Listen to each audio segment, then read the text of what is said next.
Hey, everybody. Welcome to Revival Town Podcast. I'm Chuck Tate. That's Andy King. How you doing, mate? I am wonderful. Thank you. How you doing? Wonderful. Yeah, I'm good, man. Sun is shining. I know. Spring is in the air. Oh, man. Come on. You know what? Yeah. Well, it's good. Yeah, it's good. Tell you what, we have got a great guest today. Really great conversation. Yeah.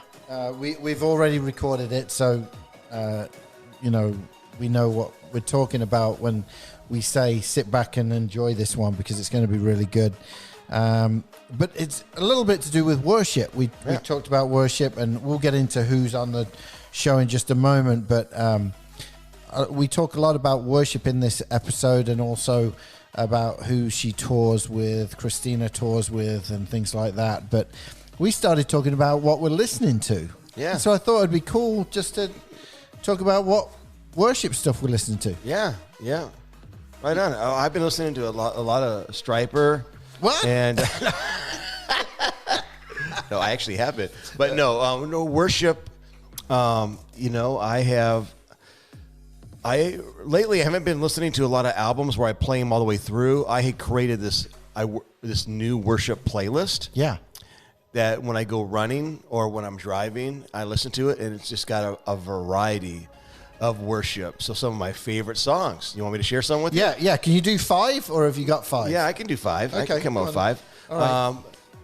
I've been listening to a lot of Stephen McWhirter. Yeah. Song Rapha. Yeah. Jehovah Rapha. Whoa. Oh, man. No, and Come Jesus Come by him. I just love that dude. He's been on Revival Town twice. God's using him to do big things. But a couple of my favorites, Rest on Us by Maverick City. Oh, good song. Can't get enough of that song. Same God by Elevation Worship. Yeah. Really powerful song. And then, one of my all-time favorite songs is one we don't even do at our church. I need to talk to our worship pastor and say, we need to do this. And it's a few years ago. I mean, obviously, Waymaker was the hit of Leland's worship album, but There's another song on there that I have on repeat, and that's Rain. Oh, mate. So good. Brilliant. That's a brilliant. I hear the sound of Revival Rain. Yeah. And I've just been thinking about that song a lot, especially with the Asbury Revival and all that God's doing with Jesus Revolution. So, yeah, those are 5. How about you? Oh, well, I've got a few. And Martin Smith. I got to throw that in there. Yeah. Cody Carnes, good. Oh, you're still on my list. What are you doing? I saw your list. No, I'm kidding. I didn't. Oh, man. Yeah, no, you just, there's so much good stuff out there. And you mentioned Cody Carnes. I've said to a few people, I feel he's the new Chris Tomlin. Yeah. Of this era, this time. Like, Chris is still doing amazing stuff. Yeah. But Cody Carnes, if you don't... more a little bit of an edge. Yeah, you know what I mean? Where Chris Tomlin's more polished. Yeah. Right? Yeah. I love Cody Carnes' worship writing. Yeah. I really do. Yeah. And I think what I like about it is, and Chris did this as well, but Cody tests everything through his local church. Right, the songs that he does on his album, he's bringing through the Belonging and other places, but that's this church. That's where they go to church, Yes. The Belonging, forgot about that. Yeah, I mean, oh, man. So one of my songs of the year was Martin was invited to the Belonging to lead worship, and on their last album, he did What a Friend I Found, Going Into Obsession. Yeah. I almost said that, but I knew you would. I knew it would be on your list. Yeah. So I think that's one of my favorites at the minute. Cody Carnes' Good song. It's a song called Good, which phenomenal song. Firm Foundation. Oh, I almost said that one too. Man, yeah. I tell you, he won't. He won't. Another one that we've been doing at our church at Northwoods a lot, and it is brilliant, is Here in Your House, which is from Gateway. We do a lot of Gateway stuff out there. Gateway's good too. And this song is absolutely brilliant. And so I love that. And then I haven't really dug into it yet because it's just come out.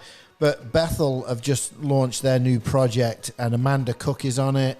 And so a few others are on it as well. But really looking forward to that. So that's some of the stuff that I'm listening to. And anything that belong in any of their projects, you put it on and just let it play. Yeah, I have done done that one. We pray on Tuesday mornings at the church, 9 to 10, and I have it blasted in my hearing aids. Just put on the Belonging worship record. It's good. There's another song it's more of a upbeat song called "Take You at Your Word." We did it this past Sunday.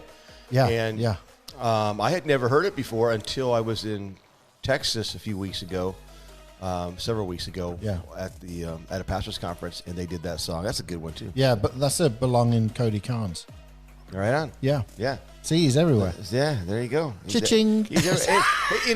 Now, Cody Carnes is everywhere right now. Belonging's hot, but I felt like Brandon Lake is on every song out there. Forget about him. He's got some good ones. Oh, absolutely. So, yeah. Well, the gal that we're going to talk to today, Christina, she is not only is she on staff at Crosspoint Church in Nashville, but also she is the main background singer for Natalie Grant. Whenever Natalie Grant is anywhere with her band, she is literally her right-hand person singing-wise. Now, you've heard Natalie Grant sing.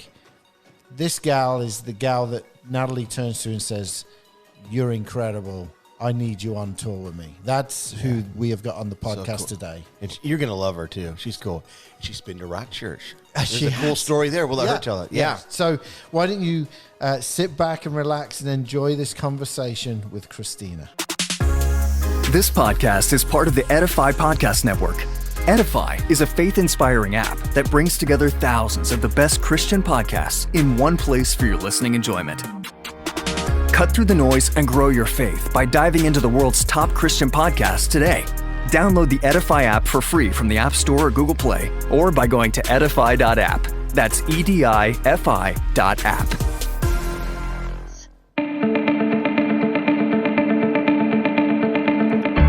All right, everyone, it's time for another conversation on Revival Town Podcast.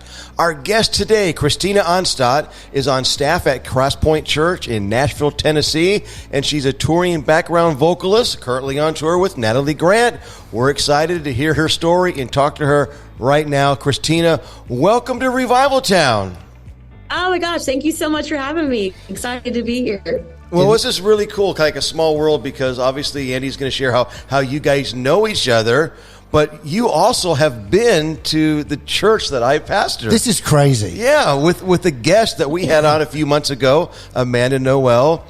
We brought her in, and you were touring with her at the time, and even went to dinner with my wife Annette and I and our two kids. How many years ago was that? I mean, my son was... It was like 10 years ago, probably, because he was, I'm going to say he was... it was about 10 years. Yeah, he was 4 or 5, and he's 15 now, because I remember he was so inspired by you guys that he went home and, actually not even home, he wrote a song while we were at the restaurant, and he sung it for you guys, and we were all cracking up. But again, you're on the road all the time, probably don't remember that, but it was hilarious. So anyway, so cool to reconnect with you after all these years. You never know what's going to happen, because I never knew how you were connected to Andy. Wow. That's so cool. I do remember your church because that was the first time I'd ever seen a dispenser for earplugs. Oh, right on. Yeah. Okay. And it's still there. You do remember. Right on. I do. I have a photo of it still. So I had a Christmas hat on. It was during the holidays. That's way so cool. Good. Well, obviously, for those who listen to the podcast, it's now 7 years since I was at Crosspoint, which is crazy. Wow. But when I was there, Christina was there on staff. I don't know how Christina balances her schedule, because you briefly said, she's a background vocalist for Natalie Grant. To be honest with you, if Natalie Grant is out anywhere, most of the time, 90% of the time, just look to her left or right, and you're going to see Christina there and her incredible voice. Yes. I'm not on about Natalie. I'm on about you, right? I was like that. Yes. But you balance a job at Crosspoint Church as well as on the road, as well as being a mom. And your husband is also touring. He's been on tour with many bands like Plum and others. And so we're going to get into that world today, if that's all right. Because I don't know how you do it, but before we get there, Can you just give us a little bit of a background as to who you are, your story? Yeah. Can you go into that a little bit? Yes. So I am from Texas, born and raised in Texas, a small town in Texas that can easily be deleted off the map. But so sorry to everyone in Weatherford. No offense. I just have one question. Are you a Cowboys fan? Or a Titans fan? By family, by blood, yes. Oh, okay. Yes. I'm a Cowboys fan. That's why I was asking. Okay. I think I'm supposed to say I'm a Cowboys fan because our family, diehard Cowboy fans. For instance, I went to DC for a hot minute and I brought everyone Washington Redskins shirt for Christmas. And that was a terrible idea. I thought I was being funny. That is hilarious. Wow. That was so all that to say, yes, I'm more of a college football girl. So University of Texas Longhorns, that's the real UT to me. So, but yeah, so from Texas, a Cowboys fan, born and raised in a small town. Right about when I was 23, I moved to the Northern Virginia area, Washington, DC area, Fairfax, Virginia. And that is where I was able to just grow and love everything I learned about worship was my time away from being around everything I knew. So getting to form a love for worship, for just all things within that realm, just being away from what I've always been around. But no, I love worship. I love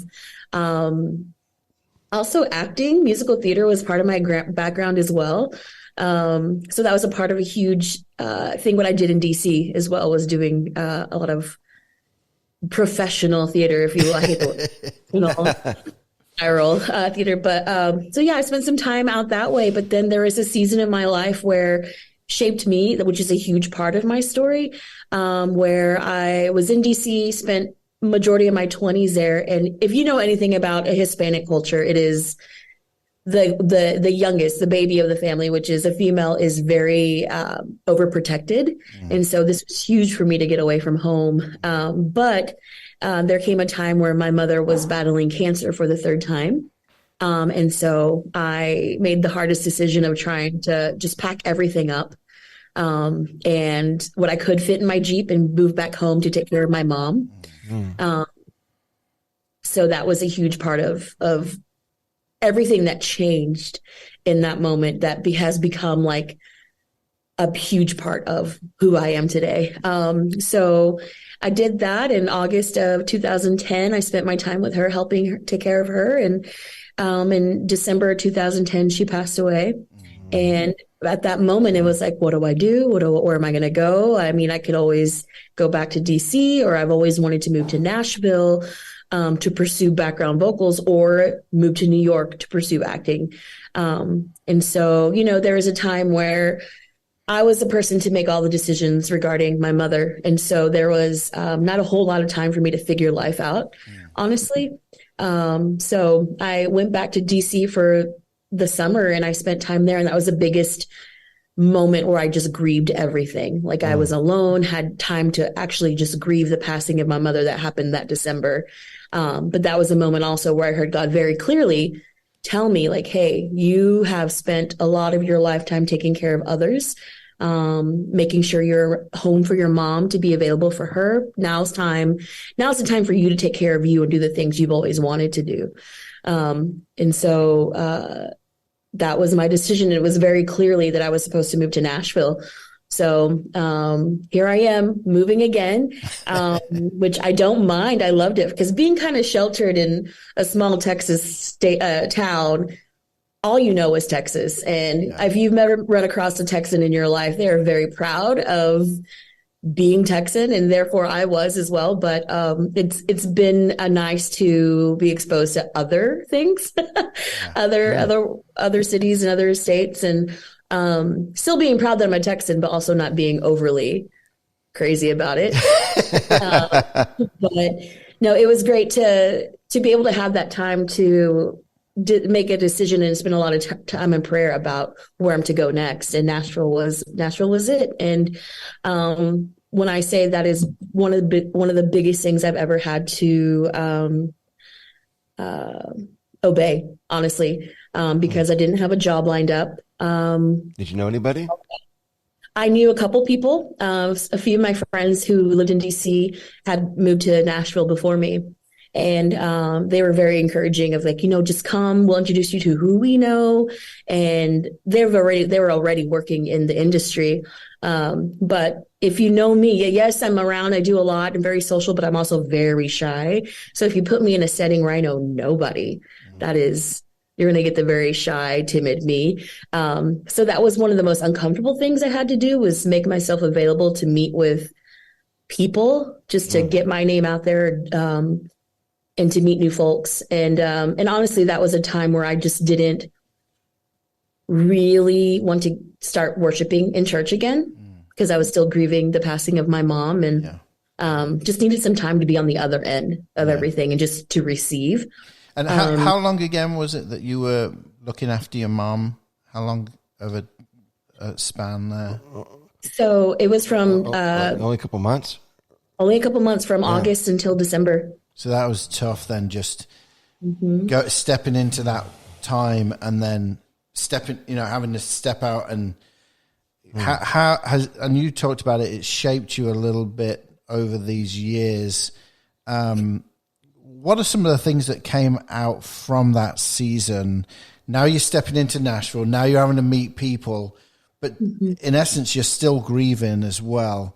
What were some of the things that you learned through that season of life?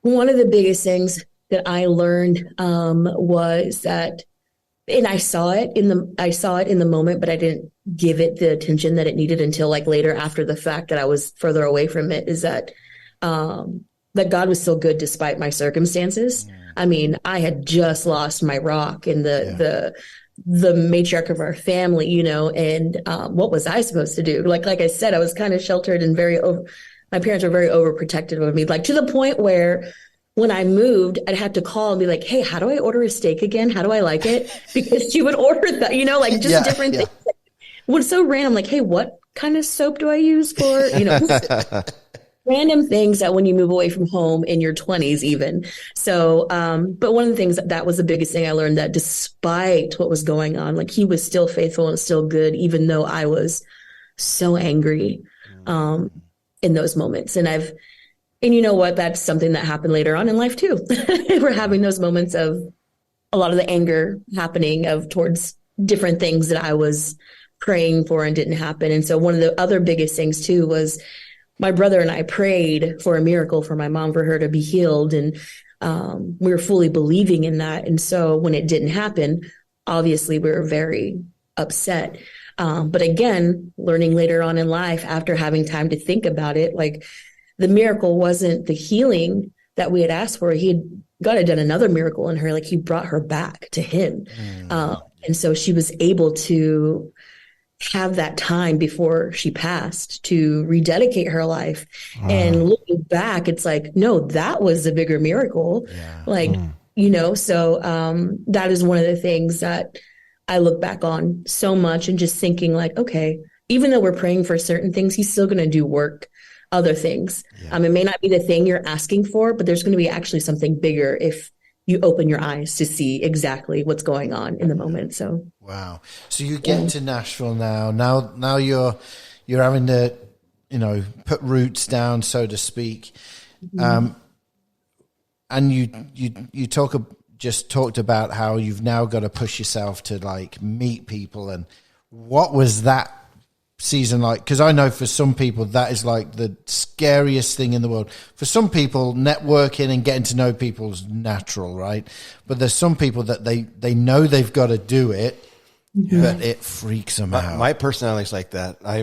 Even though I'm a pastor and I present for a living, if you put me in a room filled with people I don't know, I'm very much introverted. But once I get to know you, man, I'll get crazy, dance on the table and everything, right? So I feel like we're kindred spirits. Like that had to be such a challenge. You're moving to a new city and new dreams and aspirations and vision and kind of like a new beginning. Wow. That is definitely something so hard to do no matter what age. But as a 30-year-old, I had turned 30 the month before my mom passed. So think about that too, being a new life change, Right. Being 30 and you're expecting. So I'd always looked forward to that age because I'd always heard the 30s are like the best years. Your 30s are your best years. But, that wasn't the case for me. But like meeting new people, no matter what age you are, is so difficult. But I thought, like, especially at 30, you kind of have your friend groups already established. You have your roots set wherever you are. And so moving somewhere new, I know a lot of people in Nashville who move here later in life, and it is the most difficult thing. So just getting myself out there to go to a show, that was the biggest thing people said. They're like, just be present in the room at shows, showing up where other, people are, just to get to meet them. So that was probably the hardest thing for me. Is I was not a night owl then, but I am now. So getting up and going, like just even getting dressed to go out at 10 p.m. Like can't catch me doing that right now. But that was probably one of the toughest things, is just being in a room and not seeming like I was a Gurmy person or like, who is this crazy person? Okay. You have to put yourself out there. Like, that is honestly how things happen here in Nashville. For what I do, there's not a whole lot of auditions for background vocalists. It is by word of mouth. And, so that was the most difficult thing, is just even showing up for a coffee or having the funds to provide for a coffee if you're wanting to meet with somebody. There's just so many elements that were just so difficult for me to wrap my head around. So, working with Natalie, was that the first person that you were singing for, or was there others before that? And then she saw you and was like, "Oh, I would like her on stage with me." Yeah, there were other people before that. And so how that came about, I was singing with a couple gals in town who were pursuing the music career. And, that's one of the things you do too. You have to put in your time, pay your dues. Even if that's downtown, or you're riding a 12-passenger van somewhere to a show and then riding back, and you're sleeping in the van, different things. But I was around with other folks beforehand. And then Natalie attended Crosspoint at the time.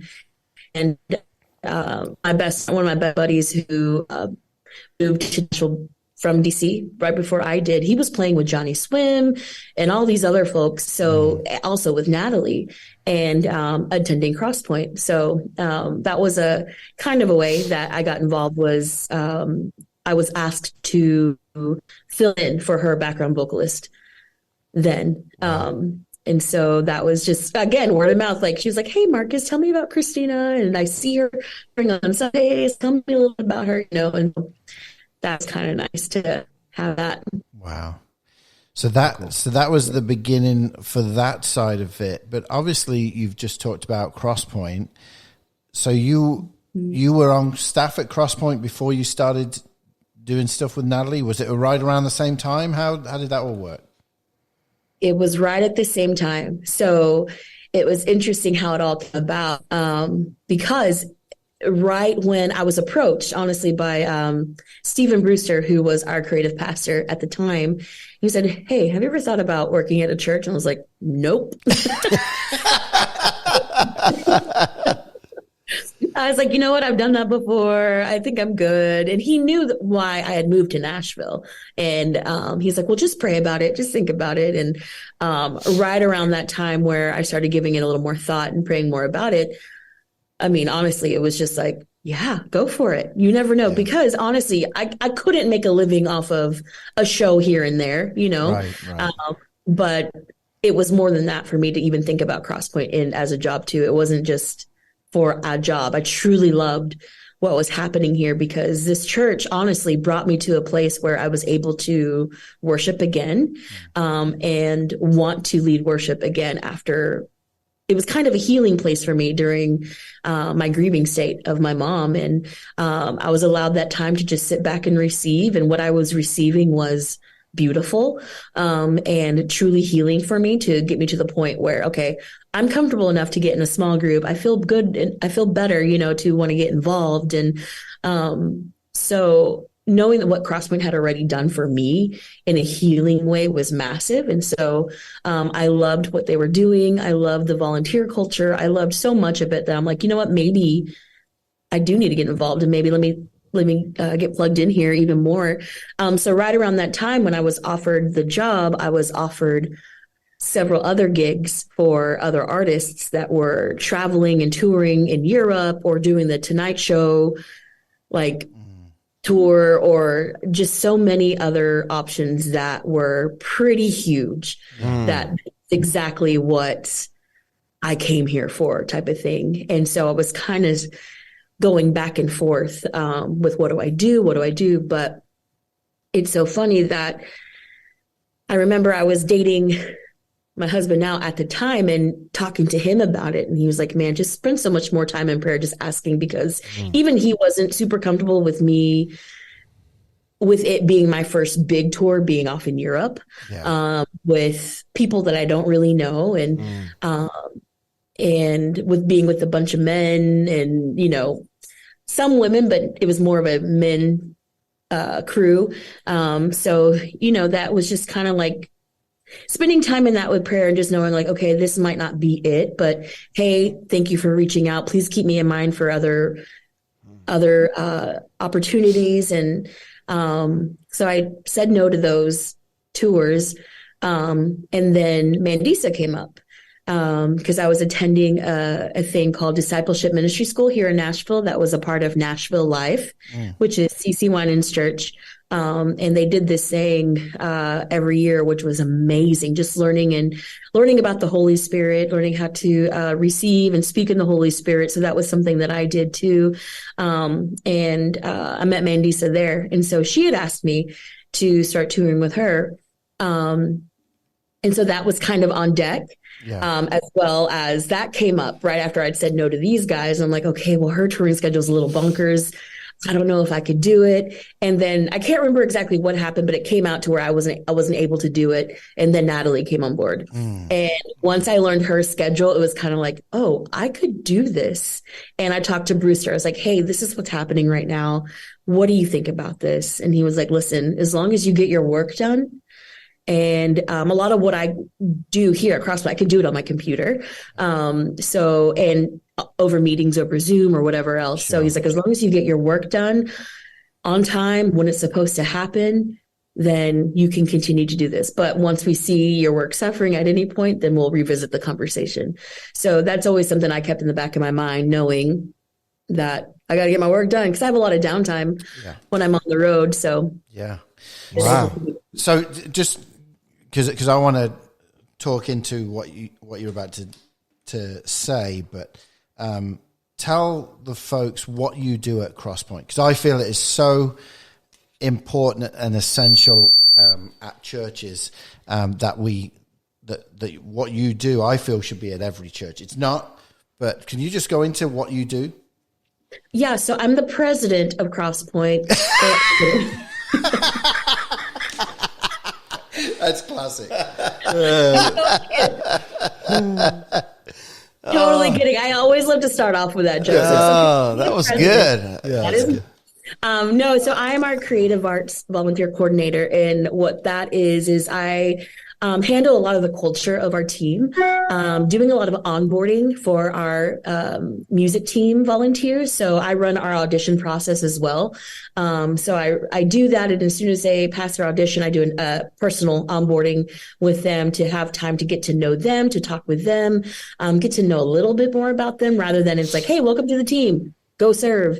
We do our best to spend our time with our folks before we put them out to serve. So I handle a lot of the culture within that too. And just to provide just a space for people to come and where it's not like an autopilot situation on a Sunday that they're just coming to play a few songs, sing, and then go. We try to like create culture, not even just for on stage, but also off stage in between, when there's birthdays, when there's any trials that are happening within family. Like I want to do my best to make sure that we are providing for our team members. So that is a huge part of what I do. And okay, so I want to talk into this because I've shared with you with this before, Chuck, about culture. And yeah, I was, at Crosspoint 6-8 months, something like that. Really felt it was a season in my life that God wanted me to be there. We always think of seasons as they're going to be for years, but yet for my family, it was a short season. But yet what I was able to bring from Crosspoint and bring to the Dream Center now, here in Peoria, the Dream Center is night and day difference from before I left for Nashville to where it is now, purely because I feel what God wanted me at Crosspoint for was to really learn this whole thing on culture and staff and how you look after culture and everyone talking the same lingo. And it is so important, not just for a nonprofit, but for churches as well. And coming back, one of the things that I will always remember is, so when we were there, my boys were, I think Ethan was just turning 18. Clay was 16, and Crosspoint had a policy, no one under 18 on the stage. And yet the boys come in and you talk to them and the team were talking to them, and it was like, we've got to invest into these boys. And so I'll always remember them coming home, and it was one of those Sundays back in the day where there was like 5 or 6 services that you guys had. So you were bringing them back at night for 2 or 3 at night and 2 or 3 in the morning. And they came in and they were like, Dad, Christina gave us cinema tickets just for serving today. She was like, listen, go and relax. Here's some movie tickets. Here's some candy. Just go and relax this afternoon and then come back ready. And that right there painted this whole side of culture where you weren't just wanting them for what they could do on stage, but it was, we were going to look after you in this afternoon as well. Make sure you come back, but this afternoon you can go and see a movie. You know what I mean? And I'll never forget that. And we talk a lot. You've brought it up to me before. Yeah, we've talked a lot. My boys have talked a lot, and some of the stuff that they've been involved in over the years after Crosspoint, and how everything looks great, but the culture is just not great, and it affects everything and everyone. And so, yeah, can you just talk into that? How important it is for Crosspoint and the culture, and then we'll go into a little bit more of some of the other things you've done. But I really do want to focus on this for creatives and for church culture. Can you just talk into that? Well, it's so important, especially like we have all volunteers. Everyone who serves within Crosspoint is a volunteer. And so we have 6 locations that we have to schedule for. And it's hard to schedule people when you don't have the people. You have to be able to invest in them, not only the people who are serving, but also their families. Get to know the spouses, get to know their children. Don't just celebrate the people who are serving, but celebrate their families, celebrate anniversaries. We try to do our best to celebrate their kids' birthdays, even because they're spending time away from their family, right? Yeah. And we're not paying them. So we want to create a culture to where it's something that they want to come and be a part of. And there's a huge part of what's happening within Crosspoint, and we can't do it without our volunteers. It's not just the staff who's responsible for bringing people to find and follow Jesus. It's also our team too. So anything that we can do to help take care of these folks and their families, it's so important to be able to know their names, to know even the small tidbits about them. Like I can look at our roster and be like, this person likes this candy, this person has this allergy, this person, just going through and looking. And that's just an investment with it that you have to make and want to make. And it's not something that I just do for myself. It's also, I bring my husband into it as well. Yeah. So anytime we can make it into like a family thing, that's what we do our best. We try our best to do that because again, like this is a team of, listed in the music team. I can speak specifically to that. We have probably 200 volunteers listed and maybe like 160 who are active every weekend. And so it's not just one person you're investing in all of them, and knowing so much about them and inviting them into moments that you're creating. Don't just post the songs on Planning Center and be like, here, learn this. Talk about the why behind you're doing this. Bring them into the bigger picture of why we're creating what we're creating. And also create environments to where they can come and be together too. We do a lot of things a lot of gatherings that we have here that we try to do twice a quarter, and they're called creative collectives. And that is where like our teams all come together for a meal, a time of worship, because if you think about it, they're not getting to worship themselves. They're leading it. They're worshiping in the moment, of course, but to receive, that's not a whole lot of opportunity for that. So we offer that for them. This is a night for them to come to receive. We offer that. We also, we do a lot of other team gatherings for the holidays. We'll have a giant Christmas party, a fall gathering, and then we have small groups within our teams. So tonight, our worship leader getting to start a study for the first time tonight. So being able to offer so many opportunities for them. You don't want to overdo it, obviously, because life and families, but also just doing what you're able to help provide community for your people. That is the biggest thing we're about, is community. And we don't just want this to be a place where you just serve. We also want to create community amongst our team. Wow.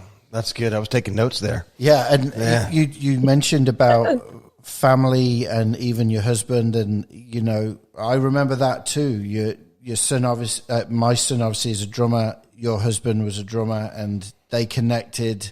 Obviously, very much talking band stuff, but it wasn't just band stuff. It was how's life going, Ethan? What moved to Nashville? How's things going? Clay, what's going on? That type of thing. So, you guys do live that, and I appreciate that, and did appreciate that when we were there as well. Just to really love on people, which is important, So I've kind of been deemed the team mom.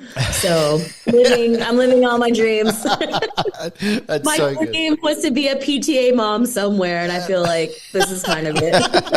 That's so good. That's so good. Well, so you've now got this job which you're balancing. Obviously, the balancing act must be very hard for you, especially if there's tours and things like that. Obviously, you can do things on the road, but then you're now with Natalie Grant, and that's a big deal. I mean, in Christian music right now, she is, I would say, in the top 5 women singers, right? And she has been for a long time. I remember walking through Crosspoint, and at that time she was going to Crosspoint, and me and my wife were coming from the offices, come downstairs, and her and her husband there with the kids, and my wife was like, I'm sure we just walked past Natalie Grant. I was like, yeah, it was. But at that point she was going there.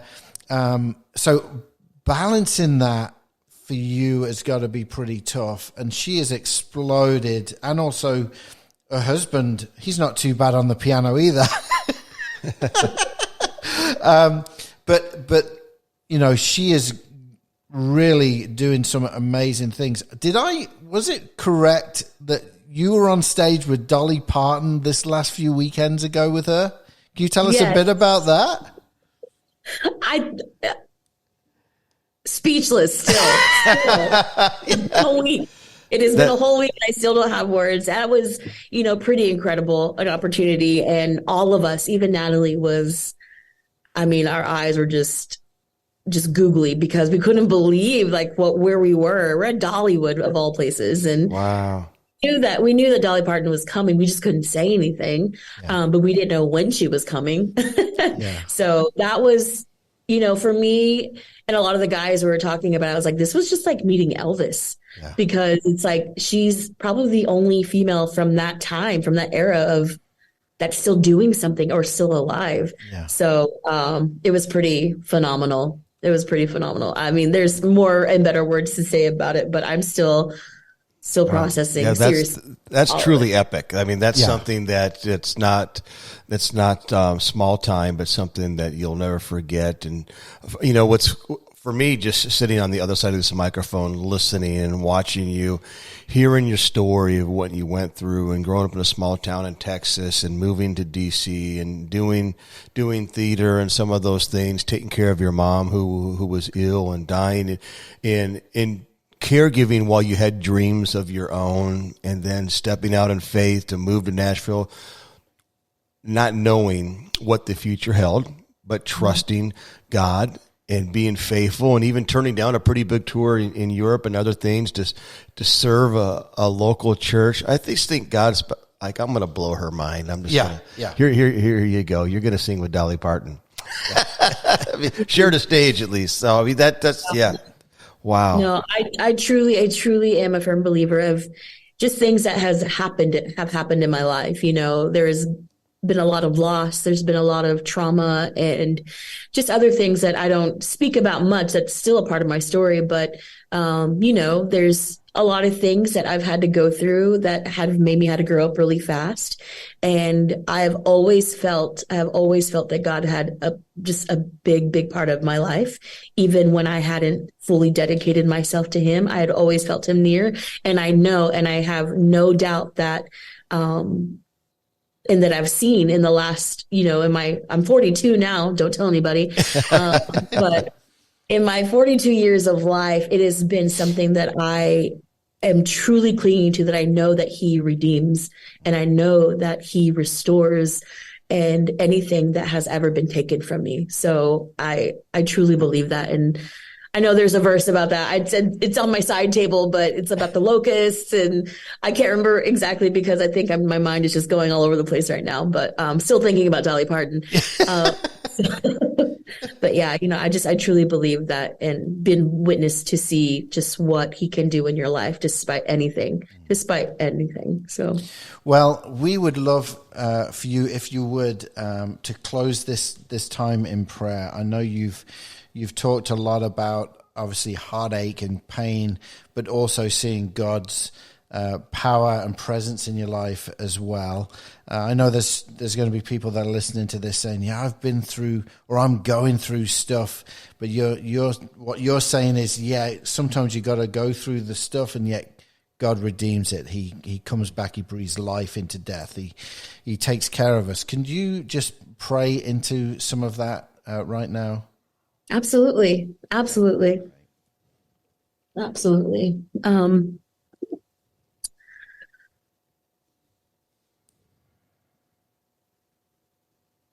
Gracious God, you are a good God, a loving Father.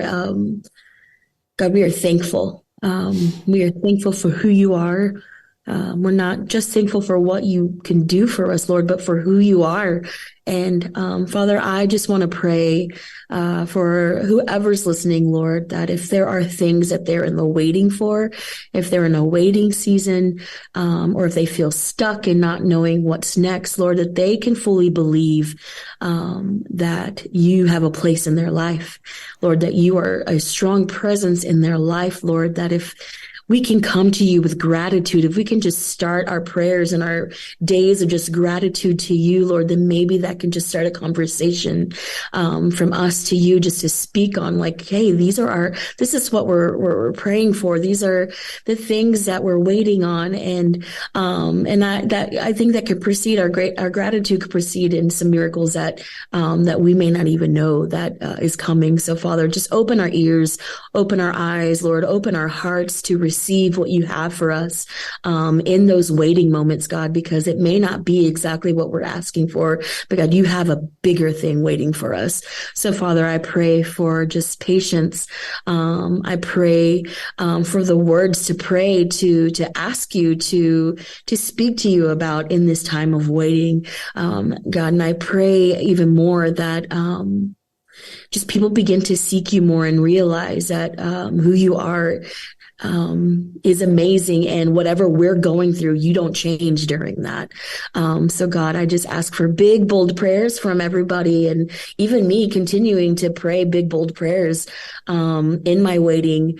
And even when I see the thing that you have provided. So Father, I thank you for this time. I thank you for just the opportunity to get to speak about you and just the things that you've done in my life and others. So God, we thank you for that. Lord, we love you and pray these things in your name. Amen. Amen. Amen. Well, we want to thank you for what you've given to the church, Crosspoint, and also as you're out with Natalie. Is there ways that people can connect with you or follow some of your crazy stories on social media or anything like that? Can you just let people know how to do that? Yes. So Instagram, my handle is Christina Tinielle. It looks a little wonky, but it's XTINA TINNIELLE. Tinielle is my middle name, named after the captain in Tinielle. So sorry. And Christina, of course, short for Christina. But yeah, that's the best way. And then email with that Crosspoint. You could say C Onstott, ONSTOTT at crosspoint.tv. Brilliant. Well, thank you so much. Well, we have got the big three questions, okay? Big three. People want to know. This is the big three. Do you want me to start, Chuck? Yes. Okay. Go for it. Okay. All right. So you mentioned Dolly Parton, right? Mm-hmm. Is there anyone else that you have either sang with or have seen around town that you are like, whoa, I just saw so-and-so? Is there anyone else, a bit like the Dolly Parton type thing that you talked about? I would have to say Charles Eston. He played Chip on he was from Whose Line Is It Anyway? All right. I can't remember. I think that's his last name. My husband was a little worried about that because I was just like, I got to sing with him and I was just like, just like hard eyes. And my husband's like, hold on, time out. But it was just like a dreamy experience. So. That's funny. That's funny. Yeah. Okay. Yeah. Chuck, your question. All right. My question is, you have visited a lot of places because you've spent so much time on the road touring. Is there one place that stands out, whether it's a city or even a place, any city that's just this little spot that you're like, you know what, that place right there, I want to go back to? And this isn't for brownie points, I promise you, but London was come on. My favorite place to ever visit, to where I want to go back. Yeah, I want to go back. Well, you'll be back at Revival Town podcast now. Yeah. You'll get a double visit now. And that's the same with me. Like I lived 2.5 hours away from London, and before I moved over here, I went there probably twice. Well, then wait a minute. Wait, I know what you're going to say. But when I came here, obviously I got married and we had kids, and so we've been back a number of times. And I always go, this was so close to where I lived, and I never really used to visit the city. Wow. I love it. Absolutely love London for sure. So I get what you're saying, and we'll have you back on the podcast now. So that's good. So it's not just enough brownie points, I promise. That was just such a beautiful spot. Such a beautiful spot. We got to go to Leeds and Manchester and just all around. We got to do something at Charlotte Gamble's church. Oh, yeah. Wow. Good. Well, so I was only there 24 hours. That's what I was going to say. I had a layover on my way to Kenya. Let's go. Let's go. All right. Last question. Now, it's a similar question, but what is your favorite venue you have ever sang at? Ooh. Apart from Rock Church. I was going to say, apart from Dollywood. The Ryman. Oh, yeah. Wow. Yeah, that'd be up there, wouldn't it? Classic. That's just a classic, bucket list.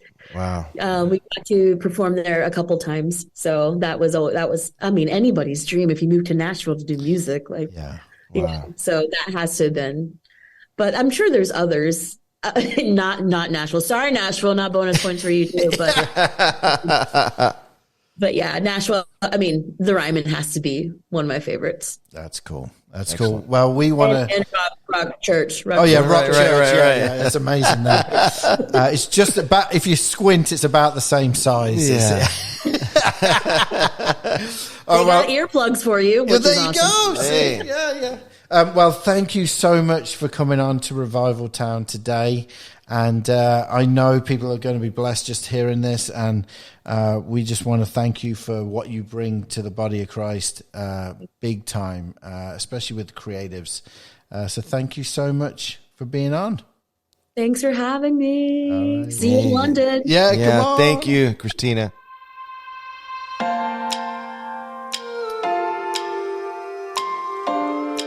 She's fun. I like her. Yeah, and I touched on it in the interview, but seriously, she and her team know how to look after volunteers, especially creatives. I really was taking notes. Yeah. I don't know if you can see me typing over here. Yeah, and her team know how to look after people. When you've got 200 volunteers, you've got to look after 160 on a Sunday. You've got to make sure you're on your game, because you upset them, people walk. It's not like you're paying them, you know? And so yeah, that was a great conversation with her for sure. Good stuff. Yeah, right. Thank you, Christina. Are you ready? I'm ready. Let's do this. All right, here we go. So if you have listened before, you'll know this is Tate and his mate section.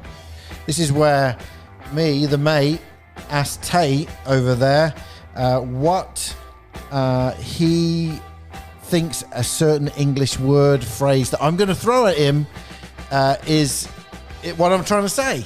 Right. Like what I'm trying to say right now. And sometimes it's rhyming Cockney slang. Oh, look at you. Look at you. I got it. Hey. Okay, so this week, now last week you enjoyed the welly wanging. The wiggly wagglers. So this week, the wingy wangers. This week's pretty similar, okay? So now I think you'll get this because of the context. Well, can I say it without? Well, don't give me it in time. Just give me the name and see if I can. Give me the word, I should say. Okay, this is. See if I can, and then if I can't do it, then maybe give me it in context. All right, so you could just say. I've got to put it in context because it won't say. So he's wagging off school. Wagging off school. Waggin. Wagging off school. You're not going to get this one. I'm telling you. Hey, get wagging off to school. Wagging off school. Wagging off to school. Wagging off school. Wagging off school. He's skipping school. Yeah, that's it. Wow. Yeah, that's. All right, my son's wagging off school today. No, he's sick. He's sick. Now, wagging off school would be like he's bunking off, like skipping school without a reason. Right, like, yeah. So you could be wagging off work as well. The lake. Right. A lot of people say you do that all the time. I know. I've been talked to by my elders about hanging out with you too much. You wiggly wanger. Oh man. Wagging off the kayak with my mate Andy.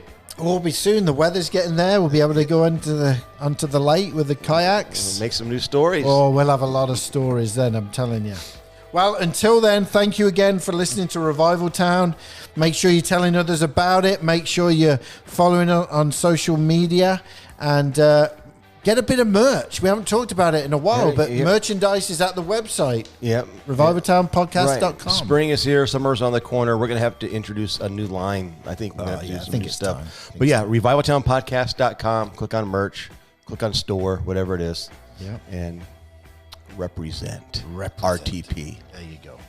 Well, until next week, Chuck, again, thanks for doing this, and we will see you or hear from you soon. All right. Bye. Bye. Thank you for listening to this episode of Revival Town Podcast. Make sure you're following us on social media and remember to subscribe wherever you listen to podcasts. For more information, head on over to revivaltownpodcast.com.